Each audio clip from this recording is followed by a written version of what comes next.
Bienvenidos a Marcados por la Unción. Recuerda, no olvides suscribirte a nuestro canal. A finales del siglo XIX, en una América marcada por la revolución industrial, el escepticismo científico y un anhelo espiritual profundo, surgió una voz que desafiaría todas las convenciones. María Woodworth Etter, una granjera sin educación formal ni ordenación eclesiástica, se convertiría en un instrumento sobresaliente del poder de Dios en una época donde el ministerio público de la mujer era fuertemente cuestionado. Ella se alzó no con retórica, sino con demostración tangible del Espíritu Santo. Su vida se desarrolló en el cruce entre el movimiento de la santidad y los albores del pentecostalismo, creando una atmósfera donde lo sobrenatural irrumpía en lo cotidiano, recordándole a una generación sedienta que Dios no ha cambiado. Encuentro personal con Dios. El corazón de María fue moldeado en el yunque de las experiencias divinas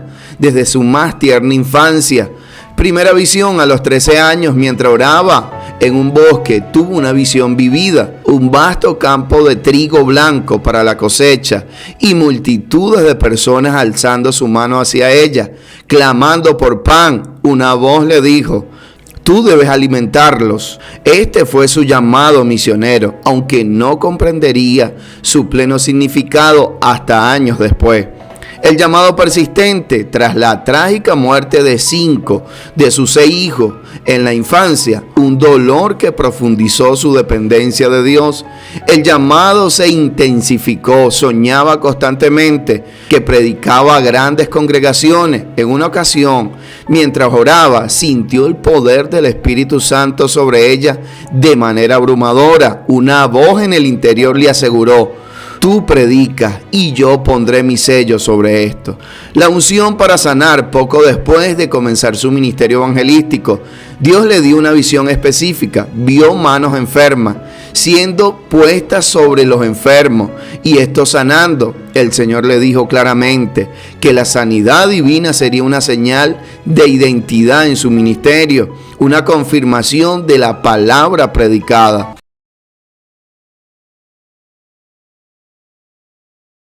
Milagros y sanidades.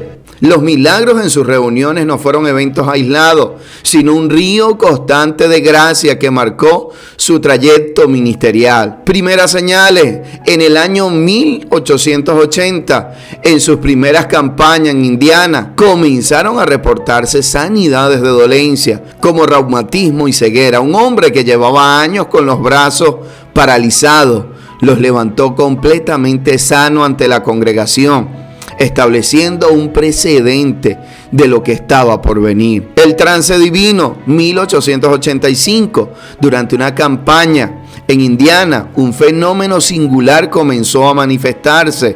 Personas entraban en un estado de éxtasis espiritual o trance donde tenían visiones del cielo y el infierno. Muchos salían de esos trances instantáneamente sanos o llenos de una alegría celestial. Esto atrajo a multitudes aún mayores y generó tanto asombro como controversia.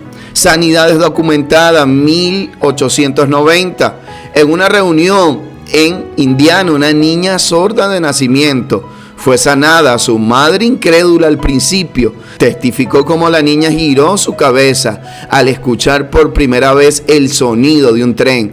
Un hombre con cáncer terminal en el estómago fue sanado instantáneamente y se levantó de su lecho de muerte, lo que conmovió profundamente a toda la ciudad. Los milagros se multiplicaban. En 1900 en adelante, en campañas en San Luis, Dallas y otros grandes centros urbanos, los milagros se hicieron más notorios. Sanidades de tuberculosis, enfermedades cardíacas, cáncer, deformidades físicas eran reportadas regularmente por la prensa y atestiguadas por los médicos locales, que aunque perplejos no podían negar la evidencia.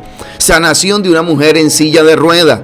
Elizabeth Waters relató cómo llevó a su madre, que había estado postrada en una silla de ruedas durante 2 años. En la reunión de María, habló con la mujer y luego la golpeó en el pecho. A mí me pareció que la había golpeado muy fuerte. Fue como si un rayo la atravesara. Se levantó de un salto y salió corriendo, saltando lleno de gozo. La mujer regresó a su casa completamente sana. Sanación de costillas rotas. En su libro, Un diario de señal y prodigio, se registra el caso de un hombre que tenía 3 costillas rotas y sufría de un dolor intenso. Mientras María oraba por él con la imposición de las manos, los huesos se acomodaron. El hombre instantáneamente sanó. Llegó a golpearse en el área afectada porque el dolor y la hinchazón habían desaparecido por completo. Manifestación del poder de Dios. Sus reuniones se caracterizaban por una atmósfera llena de la gloria de Dios, donde lo imposible se volvía rutina. La columna de nube y de fuego. Numerosos testigos, incluyendo periodistas escépticos, reportaron haber visto una nube o un resplandor sobrenatural descansando sobre los edificios donde ella ministraba, reminisciente de la Shekinah de Dios, como en el Antiguo Testamento. Liberaciones demoníacas. Con autoridad ordenaba a los espíritus inmundos que salieran de las personas oprimidas. Estas liberaciones eran dramáticas y a menudo iban acompañadas de gritos y convulsiones, seguidas de una paz y lucidez total en la persona liberada. El gran avivamiento de Dallas de 1912. Este fue quizás su punto culminante.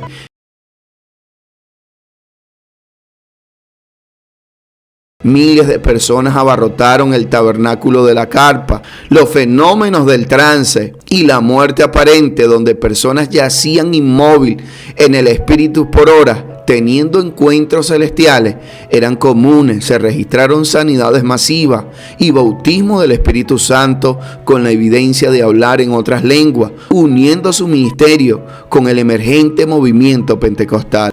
Reacción del pueblo y de la prensa. La respuesta ante su ministerio fue profundamente polarizada. El pueblo, miles de personas comunes, desesperadas por un encuentro con Dios y por sanidad, viajaban largas distancias para estar en sus reuniones.